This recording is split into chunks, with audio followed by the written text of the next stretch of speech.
बहुत बहुत स्वागत है आप सभी का। Welcome to electronic study YouTube channel. आप सभी को नमस्कार।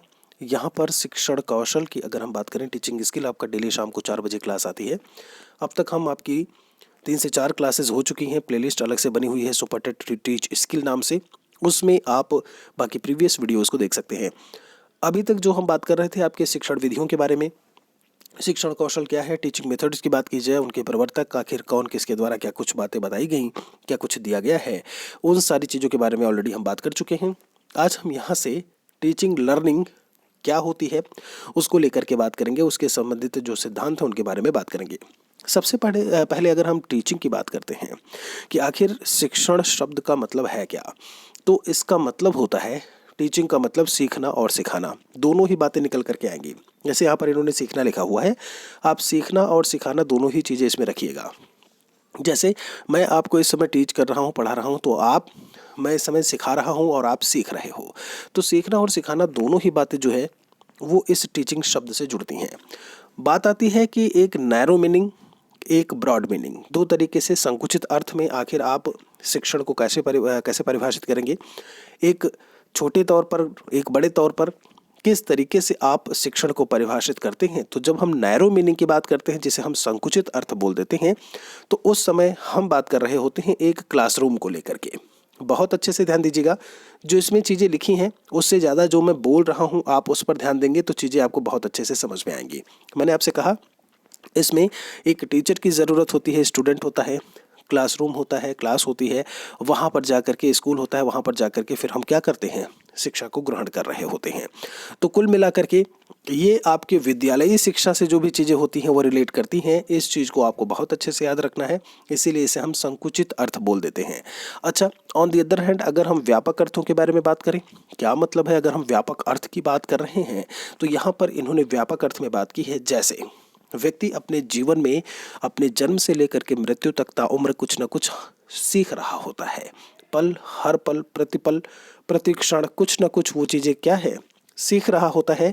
और इसे जब हम चीज़ों को जीवन पर्यंत लेते हैं, जब हम लाइफ टाइम ले लेते हैं, पूरा ऐसे पूरे जीवन काल की हम बात करें, तो भाई एक समय तो ऐसा आएगा जब आप स्कूल कॉलेज छोड़ दोगे। ये तो बात सही है ना, कि एक समय आएगा आपने ग्रेजुएशन पास कर लिया, आपने बीटीसी डीएलएड बीएड कर लिया और आपने फिर स्कूल या कॉलेज आपने छोड़ दिया। उसके बाद भी जो ज़िंदगी जो है वो कुछ ना कुछ सिखाती रहती है। तो ये जो ब्रॉड मीनिंग का मतलब हुआ, ये आप पूरे ताउम्र अपने जीवन भर जो चीज़ें सीख रहे होते हो उसे हम व्यापक अर्थ में या फिर ब्रॉड मीनिंग ऑफ टीचिंग में कंसीडर कर लेते हैं। आगे चलते हैं, आपको लेकर के शिक्षण के प्रकार के बारे में बात की जाए। आखिर कितने प्रकार जो है, कितने भागों में इसे बांटा जा सकता है, ये कहते हैं शासन प्रणाली के आधार पर। अगर हम एक एडमिनिस्ट्रेटिव सिस्टम की बात करें, उस आधार पर कैसे बांटते हैं, तो हम लोग हस्तक्षेप रहित, जिसे हम लोग लैसेज फेयर पॉलिसी बोलते हैं, लैसेज फेयर एजुकेशन, वो है आपका किसके द्वारा दिया गया, जॉन ब्रोकर के द्वारा।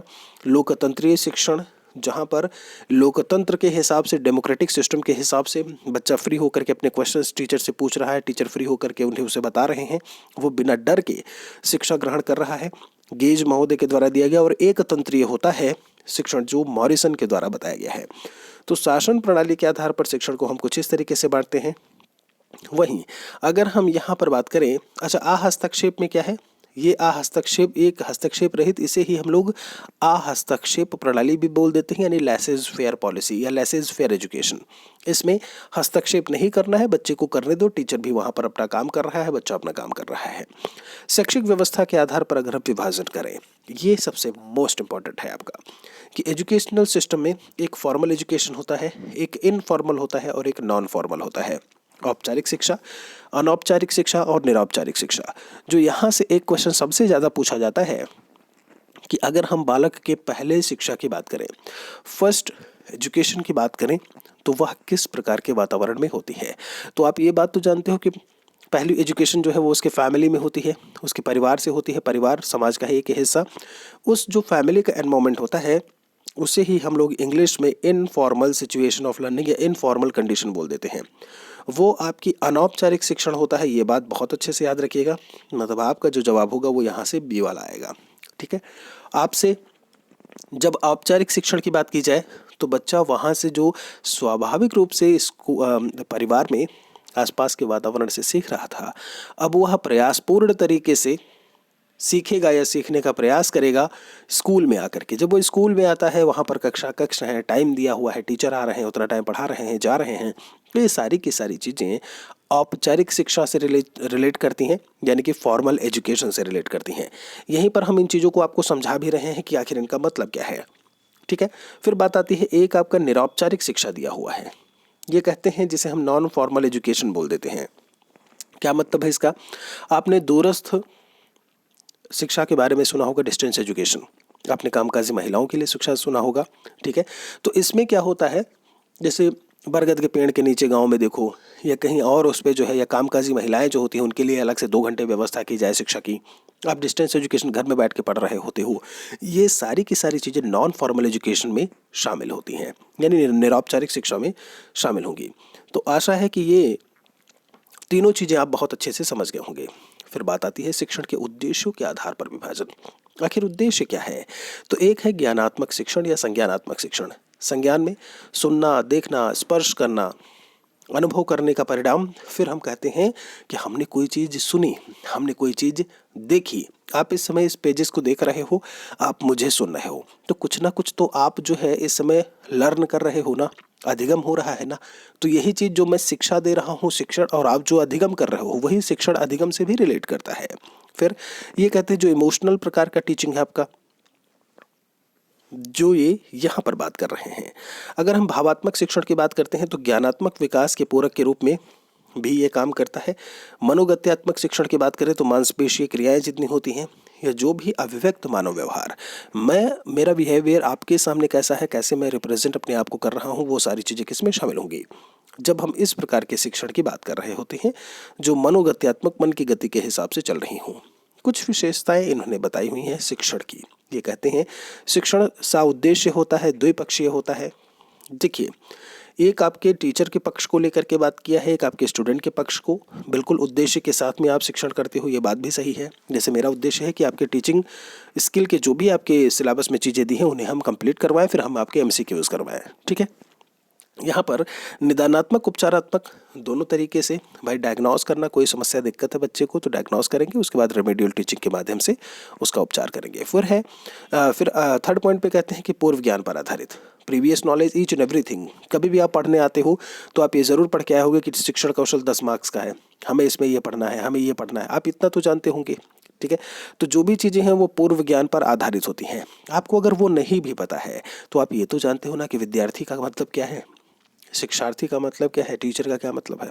फिर कहते हैं कि अध्यापक का कक्षा व्यवहार प्रत्यक्ष की अपेक्षा अप्रत्यक्ष होना। यहाँ पर कहते हैं कि चूंकि हमें एक समावेशी क्लास को लेकर के बात करना होता है, हो सकता है कोई बच्चा बहुत कमज़ोर हो, तो उसे हमें क्लास में रिप्रेजेंट नहीं करना है कि तुम बहुत कमज़ोर हो, तुम्हें कुछ नहीं आता। उसे हम अपने आप से हैंडल करेंगे, अपने साइड से हैंडल करेंगे। ठीक है, कहते हैं कि विद्यार्थियों की क्रियाओं को समुचित पुनर्बलित किया जाता है। जो भी उनकी एक्टिविटीज़ होती हैं उन्हें ऑल टाइम हम रीइंफोर्स कर रहे होते हैं कि आप कर सकते हो बेटा। ठीक है, फिर कहते हैं कि शिक्षण जो है वो प्रेरणादायक होता है, सुझावात्मक होता है, प्रेरणा देने वाला है, नहीं मोटिवेट करने वाला, उत्प्रेरित करने वाला, उद्दीपित करने वाला, पुनर्बलित करने वाला, आप कुछ भी बोल सकते हैं। सुझाव देने वाला होता है, लोकतांत्रिक प्रक्रिया है, बिल्कुल सही है। इसके बारे में तो हम बात करके आ चुके हैं। कुछ समस्याएं भी होती हैं, जैसे इंडिविजुअल डिफरेंसेस। आपको पता है हर एक क्लास में इंडिविजुअल डिफरेंस जो है वो हमें देखने को मिलता है, तो उनकी समस्या, उनकी दिक्कतों को हम कैसे सॉल्व करेंगे, तो इंडिविजुअल डिफरेंस से संबंधित प्रॉब्लम हो गई। निर्देशन और परामर्श को लेकर के बात किया जाए, जैसे अगर हम इसकी बात करते हैं गाइडेंस और काउंसलिंग को लेकर के, तो बहुत ज़रूरी है बच्चों को निर्देशित करना, उन्हें परामर्श देना कि आप ऐसा कर सकते हो, कोई दिक्कत है मानसिक रूप से, शारीरिक रूप से, किसी भी तरीके से, तो वहाँ पर आपको उसे निर्देशन और परामर्श देना है, करना है। वैयक्तिक और सामूहिक शिक्षण की विधि अपनाना, आप किस तरीके से कौन से TLM को यूज़ करके आप इंडिविजुअल तरीके से बच्चों को पढ़ाएंगे और कैसे आप सामूहिक शिक्षण करेंगे। इंडिविजुअल बच्चे क्यों भाई, आप तो बोल रहे हो समावेशी शिक्षा, फिर इंडिविजुअल क्यों? वो इसलिए कि कोई बच्चा कमज़ोर है तो उसे हमें अलग से कुछ चीज़ें तो बतानी ही पड़ेंगी ना। ठीक है, तो इसीलिए इंडिविजुअल लिख दिया। अनुशासन की समस्या, जी हाँ, ये भी चीज़ देखने को मिलती है। अगर आप लर्निंग बाय डूइंग बोल रहे हो, आप अगर ग्रुप टीचिंग की बात कर रहे हो, तो हो हल्ला तो होगा ही, है नहीं। पेंसिल कोचैया हो रही है बच्चों के बीच में, है नहीं, वो उनको कोच रहे हैं उनको, तो यहाँ पर अनुशासन डिसिप्लिन की प्रॉब्लम आ जाती है। कहते हैं शिक्षण के माध्यम की समस्या। हम माध्यम, कोई बच्चा अवधि बोल रहा है, गुरुजी अंग्रेजी हिंदी वाले, उनको समझ में नहीं आ रहा कि वो बोल क्या रहा है, तो ऐसे में उनको समस्या होगी, दिक्कत होगी चीज़ों को समझने में। इसीलिए ट्रेनिंग दी जाती है टीचर्स को कि आप चीज़ों को अच्छी तरीके से समझ सकें। आपको हैंडल करना है बहुभाषिकता, इसी को बोलते हैं, ठीक है, कि अलग अलग पृष्ठभूमि से बच्चे आते हैं, तो आप उन्हें हैंडल कैसे करेंगे, ठीक है। तो इसीलिए बहुभाषिकता वाली चीज़ें जो है वो लाइट में देखने को मिलते हैं। सह संबंध की समस्या, भाई बच्चों के बीच में अगर हम बात करें तो इंडिविजुअल डिफरेंसेस होंगे, तो सह संबंध वाली दिक्कतें आ जाती हैं। शिक्षण और जीवन के संबंध की समस्या, यहाँ पर आप उसे कैसे जीवन से जोड़ करके पढ़ा रहे हो, या बच्चों को लेकर के बात करें, आप जैसे पढ़ाना चाह रहे हो या जैसे आप सोच रहे हो वैसे क्लास में बच्चे नहीं हैं, तो आप कैसे हैंडल करोगे, आप उन्हें कैसे हैंडल करोगे, तो वो भी एक प्रॉब्लम के रूप में देखने को मिलती है। कुछ उद्देश्य होते हैं यहाँ पर, शिक्षण के कुछ उद्देश्य हैं।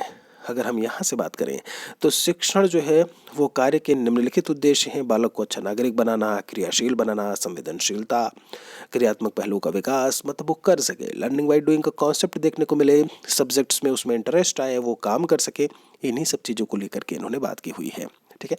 सेल्फ कॉन्फिडेंस की कोई भी चीज़ है, कोई पूछ रहा है तो खड़ा होकर के आराम से बता सके, किसी भी तरीके से कोई घबराहट, दिक्कत, समस्या उसमें देखने को ना मिले। कहते हैं यहाँ पर ब्लूम्स टैक्सोनॉमी मोस्ट इम्पॉर्टेंट है आपका ये। यहाँ पर अगर हम ब्लूम्स टैक्सोनॉमी की बात करते हैं तो उन्होंने कैसे 3 भागों में विभाजित किया हुआ है, बांटा हुआ है। एक ये कह देते हैं ज्ञानात्मक उद्देश्य, तो इसमें जो आपके चरण है, ज्ञान होता है, बोध होता है, अनुप्रयोग होता है। अनुप्रयोग यानी एप्लीकेशन, उसी को ज्ञान का उपयोग लिख दिया है, ज्ञानोपयोग।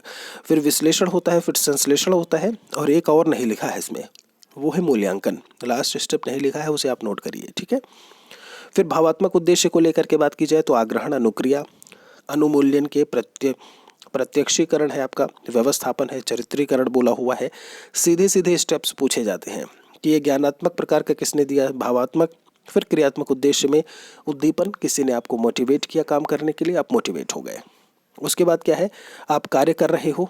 फिर क्या है उसमें, नियंत्रण, समन्वय की स्थापना, सामंजस्य समन्वय, स्वाभाविकरण और आदत निर्माण, ये चीज़ें जो है वो आपके क्रियात्मक उद्देश्यों में देखने को मिलेंगी। तो जो 3 भागों में इन्होंने शिक्षण के उद्देश्यों को बांटा हुआ है, यानी कि टीचिंग ऑब्जेक्टिव्स क्या होंगे, ज्ञानात्मक, भावात्मक और क्रियात्मक। ये ब्लूम्स टैक्सोनॉमी के नाम से भी इसे हम जानते हैं।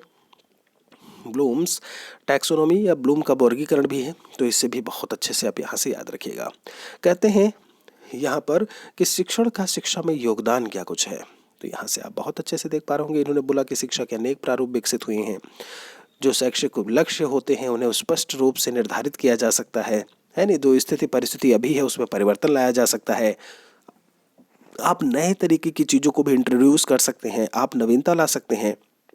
यहाँ पर बच्चे में सृजनात्मकता का विकास, उसके बाद नवीनता, तो ये मौलिकता, ये सारी चीज़ें क्या हैं, शिक्षण का शिक्षा में ही योगदान है कि क्या कुछ बातें देखने को मिलती हैं जो कि टीचर के द्वारा ऐसे में काम किया जा रहा होता है, किसके लिए, स्टूडेंट्स के लिए। तो शिक्षण कौशल की अगर हम यहाँ तक में बात करें तो आपको चीज़ें अच्छे से समझ में आई होंगी। फिर बात आती है कि आखिर शिक्षण के कौन कौन से सिद्धांत हैं जो हमें टीचिंग स्किल में देखने को मिलते हैं। तो इन सिद्धांतों के बारे में हम अपने अगले लेक्चर में लेकर के बात करेंगे। शिक्षण के सिद्धांत में जैसे इन्होंने क्रियाशीलता का सिद्धांत बोला हुआ है, अभिप्रेरणा का सिद्धांत, principles of motivation, principle of interest की बात की है, रुचि का सिद्धांत है, इंडिविजुअल डिफरेंसेस का सिद्धांत है। इसको लेकर के हम अपने अगले वीडियो में बात करेंगे। हमारे लिए कोई सुझाव है तो कमेंट सेक्शन में ज़रूर लिखें, शेयर आप ज़रूर कर दीजिएगा बाकियों तक, जिससे कि इस वीडियो की पहुंच उन तक भी बनी रहे। एक और सेशन में हम आपसे मिलेंगे जल्दी ही। बहुत बहुत शुक्रिया आप सभी का। Thank you.